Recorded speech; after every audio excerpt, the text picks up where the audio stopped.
So, John, I've asked you to find me a case that you consider to be one of the most significant in common law history. Yeah. Now, you are, as ever, I don't know specifically what case you're going to pick. Okay. Sometimes I can read it upside down on the desk.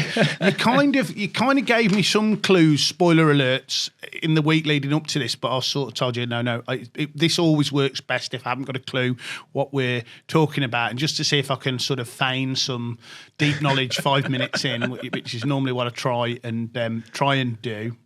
Fake it till I make it. So, but I do know you did tell me that this is a Victorian case. It's about property, yep. and it's in London. Last week's case, the last one was in London. So let's see what is the case we're talking about today. So today we're talking about the what can be described as a landmark case in English property law. It's Tulk and Moxhay. Tulk and Moxhay. Tulk and Moxhay. Like all good property law and case law, it happened a very long time ago. So this case was decided. That's what we like. It was decided in 1848. That's relatively recently. That's like for property law, right? But yeah, just a few years away. So we're talking about an area where Queen Victoria was on the throne, sitting on the throne, and the actual story of the case begins. With Queen Victoria? No, before Queen Victoria. It starts all the way back in 1808. This is. Well, you see, which would have been William IV, and I'm going to throw my neck out of the line there and wait for the comments to tell me not. Well, if you're wrong, you will no doubt be told. It's funny because last week Harry Marriott appeared on the pod. You'll be able to see it elsewhere in this feed, and he made a comment early on and said, I'm sure the viewers don't want me to go back to 1066, and I was like, they might not, but I definitely do. The further back you can go, the better, right? The amount of times I've been in meetings where we've had to go back to 1066, but there you go. But listen, I reckon that 1066 gets referred to more in this podcast than any other one that's on the whole of YouTube. Okay, so give me it's called Tulk and Moxhay. Give me the background to the case. So I'll set the scene. So we've got a chap called Charles Augustus Tulk. Now, Mr. Tulk owns an area of land in central London. It's a famous piece of land in this day and age. It's Leicester Square. As it might have been known back then as Leicester Fields, but certainly by the time it came for sale, Leicester Square. Mr. Tulk is selling Leicester Square. In the conveyance of the land, he includes a covenant to say that it shouldn't be built upon, and it's to be used as, quote, pleasure grounds. Now, you'll be glad to know that the case doesn't cover what amounts to pleasure grounds, and that's not what we're going to be discussing. You could take this down a different line, but when you say pleasure grounds, I'm thinking of Blackpool Pleasure Beach and the Pepsi Max, if that's still there. There's the ride there that I've been on a couple of times. And I think in Victorian times, it would have just meant like a bit of a garden, somewhere you can have a nice walk around. A picnic, maybe. But the important bit being not to be built upon. So that was contained in the conveyance of the land. From 1808 onwards, it changes hands a few times, each time reciting the same covenant so that it binds the next person on. Like a chain of negative restrictions all the way through each sale. Until it comes to into the hands of a Mr. Moxhay, his conveyance doesn't contain the covenant. Oh dear. And so he subsequently says he's not bound by it, he's not going to follow it, he's not going to, there's nothing you can do about it. And no one can restrict me to my use of this. Mr. Tulk comes along and says, you're subject to this covenant. He says, no, not in my conveyance. And set the stage for the dispute. So hang on, was Mr. Tulk here wanting to put some pleasure grounds onto or something? He wanted. Mr. Moxhay was looking to do. I'm not entirely certain what his exact plans were, but he was basically saying that if I want to build upon this land, I can. Yeah. I'm not bound by this restricted covenant that you've tried to put in place. Fine. So sets the stage for court dispute, goes all the way up to the High Court. And there, a Lord Cottenham finds on the side of Mr. Tulk, and says that Mr. Moxhay is bound by the covenant. Right. His reasoning for this largely stems from he says that if it was in contract, it would have been binding. Therefore, in equity, we must So we're on to another case decided in relation to the law of equity. Yes. So it's very much founded in equity. So he essentially, what the case then establishes is this idea that restrictive covenants bind the land and bind successors entitled to the land, and does not require this chain of contractual liability.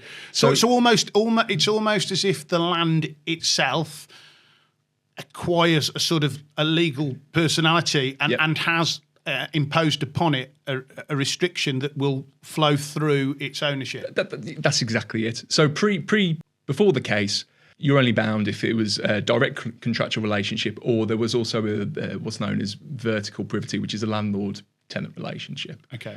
And so post-case establishes restricted covenants as this concept that binds the land, binds successors in title, provided it meets certain criteria. Okay, what are the criteria? So the criteria being that it has to be restrictive in its nature, has to be a restricted covenant. A negative thing. Yeah, which is not always as straightforward as it seems. To give an example, you can have what you'd now call positive covenants, which is an obligation to do something which doesn't bind land. And it's incapable. You can't have one that says you've got to mow their lawns or something. Yeah, so the only way of that passing to successors in title is to recite it again, as you would have done in the past. Yeah. But so in determining whether it's restrictive or not, you can have wording that sounds restrictive isn't actually a restricted covenant. To give an example, if it said something like not to allow the fence to fall into disrepair, sounds negative. It's actually a positive covenant. I'll tell you one I know of. I'm told that a negative one is, do supermarkets, when they sell their land from time to time, don't they say they put it up for sale, but they don't want it to be used as another retail premises, so that and Aldi can stop Lidl from opening up round the corner. And that's entirely and that is a good use of restricted covenants. And similarly, if you're a landowner and all you're trying to do is sell a bit of farmland to generate some cash, for example, but you don't want it being built on, you pop in there a restricted covenant saying the land's not to be built on, and that's important to note that that's for the benefit of your retained land, and that binds your retained land. Okay, so principle one is that it must be restrictive in nature. Yes. Okay. Principle two is that at the date of the covenant, they have to own the land that's going to benefit from the covenant. Yeah. So you can't hold it in abstract, for example. If you're selling the whole of your land, you can't reserve yourself personally a restricted covenant that you can't build on it. You could see some sort of lord of the manor who's sort of getting involved in any kind of case, like any kind of field that he doesn't own, no longer owns. That's it. And similarly, it wasn't established in this case, but it's later been established that there must be a degree of touching and concerning. If you reserve it for the benefit of your land, you can't own a bit of land in Cornwall and have a restrictive covenant over a bit of land in Warsaw. It just doesn't happen. So you must own the land that benefits from the covenant. 3, the original parties to the covenant, the intention must be that it's going to bind successors. And what you do in this day and age is you include express wording to say that it's going to bind successors entitled. And successors entitled meaning people who own it subsequent. Yeah, absolutely. The final criteria is that the person that you're seeking to enforce it against must have had notice of the covenant in order for it to bind going forward. So in this day and age, registered title, if it's included on there, you've got notice. Prior to that, you'd have had land registry, not land registry, local land charges recording the existence of the restricted covenant. So the person's got to be on notice about it in order for it to be binding. In that case, was Mr. Moxhay on notice? He was on notice. He was fully aware of the covenant. So what happened? Did somebody do you know? Did they just forget when they were drafting it? The in terms of I think it was just an oversight, a drafting error, whatever you want to chalk it up to. But it just wasn't recited in the conveyance. So this case then, by the sounds of it, made it on one level much easier for restrictive covenants to be imposed. Yeah. That slightly, on one level, slightly surprises me. We're in the Victorian era. There's cotton mills in my getting built everywhere. All over the place. A few decades later, Charles Dickens is going to be sort of writing about sort of urban overpopulation and decay and everything along these lines. The court sort of doing something that makes it easier to stop development strikes me as surprising in some respects. Yeah, I think it is, and I think that background to it is probably why the decision came about, because you didn't have planning legislation, you didn't have a massive sort of planning infrastructure in terms of stopping people from doing particularly certain things, and so this would have helped achieve that and given some degree of control back to people who are still living in the areas where they're selling off the land and everything else. You said something that was interesting, though, that about the fact that equity would follow the contractual position. But isn't it arguable that the contractual position failed here? Equity is almost stepping in and correcting. Yes. So I think his comments there were that if it were contractual, then it would be binding. And so he sort of set about to undo the lack of contract in place, and which is often what equity. We learned before that equity sees that is done, which that's exactly it. Should be done. I've got that maxim wrong. I think this series of podcasts I'm going to sort of slightly misquote every equitable maxim. Hey, we're all learning. This is exactly what we're trying to do here. This strikes me that it's gone and created a sort of hornet's nest. Surely we don't want a load of busybodies like from the past, our ancestors telling us what we can do. That we can't have.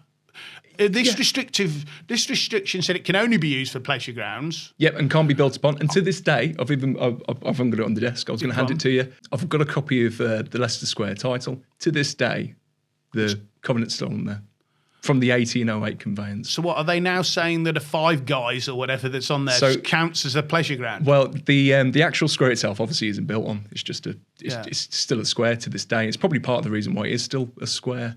The fact that this still subsists and everything else. I'm sure planning legislation will allow it these days, but for the years up until that point, it's kept it as an open square for sort of general use. So subsequent to this case, we then do get like lots of we get like 150 years worth of restrictive covenants. Restrictive covenants, but don't we then also, whilst at this time we haven't got planning committees, and I'm sure that it was all the best for it. Since then, we have. Has there ever been anything that's been done to slightly? Surely we don't want a load of restrictive covenants over. Yeah, so there's been a lot of subsequent case law regarding restrictive covenants, and the criteria in which you can apply for them to be disapplied or modified or challenge their sort of very nature. They still pose a massive problem, at times, particularly from a development context. Because you can apply, can't you? And I'm sure it's difficult, but you can apply to have a covenant that sort of almost makes, this must be used for, let me think, something that's gone extinct, like a bear pit or something. Yeah, or you'll get weirdly phrased ones where, they're not to be used as tanneries or a place of sale of intoxicating liquor, things like that. And those ones so much, fine. What do you have to do though in those circumstances? Is there somewhere you can go to get them disapplied? You can apply to the upper lands tribunal to get them modified, disapplied. It's not straightforward though. Not straightforward at all. Your other option is to find who actually has the benefit of it in this day and age and seek a release. That's not always advisable, mainly because if you do manage to track them down and you come up to them and say, "Oh, can I get this release, please?" Their first answer is going to be, well, let me take advice. And then the advice is going to be, well, you're going to need a premium for it. You're going to end up paying them. Or they might just flat out refuse to comply. The most common solution, I would say, somewhat unfortunately, is to insure against it.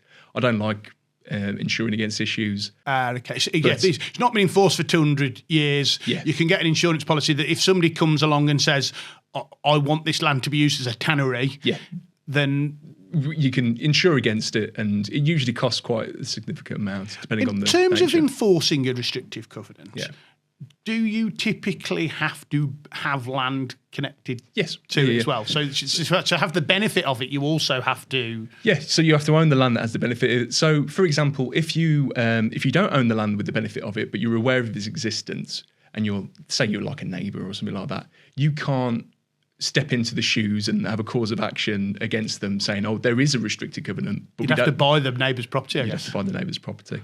So it is only the person who owns the land with the benefit of the covenant that can enforce it.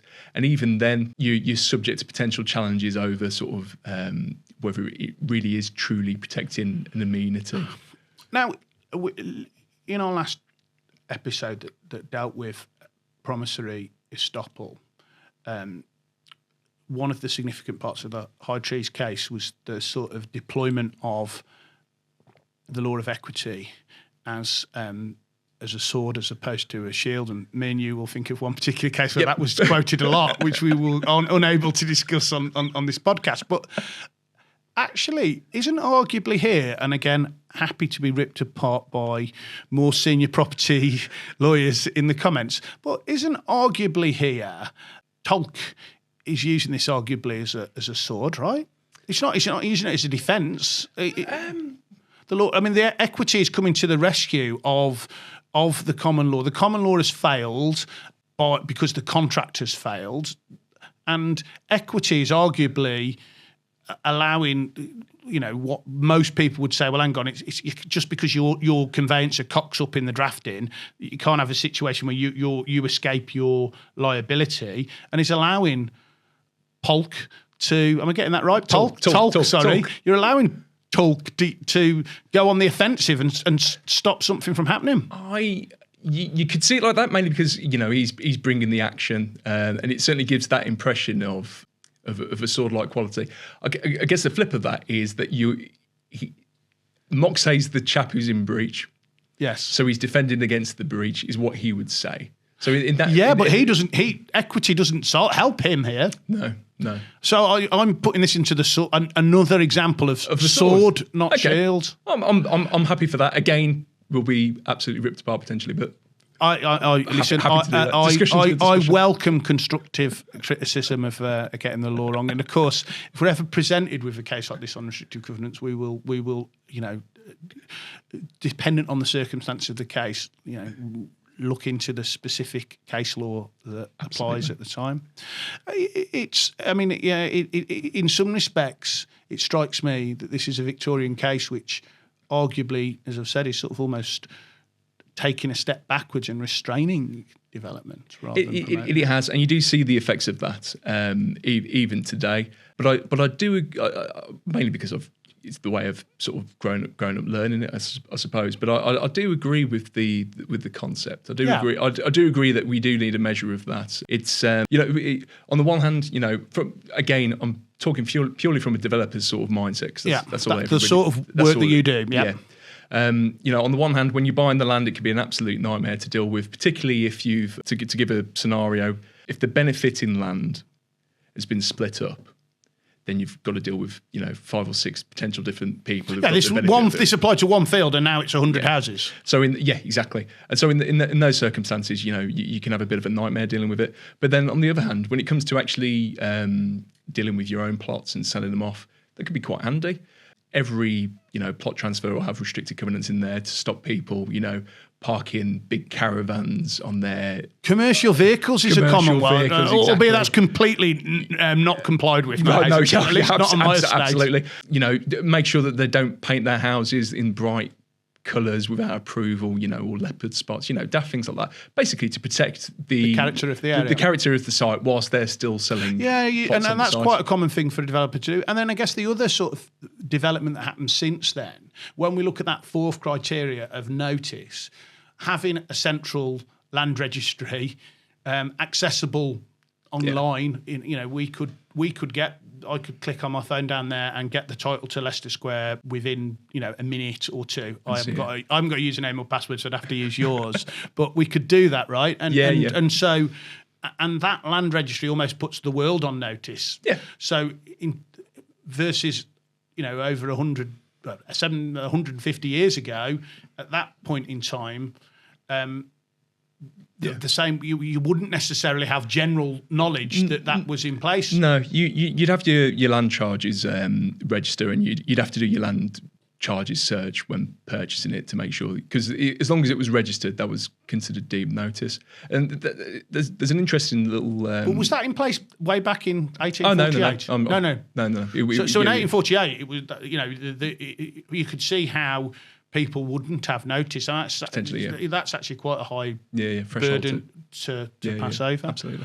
Well, listen, John, thanks for coming on and discussing the case with me. I'm pleased that it was another case involving the law of equity, which I don't know if that's going to be, perhaps be good if the next case isn't about the law of equity and there's no discussions about shields or swords. But thank you very much for joining me. Thank you for having me.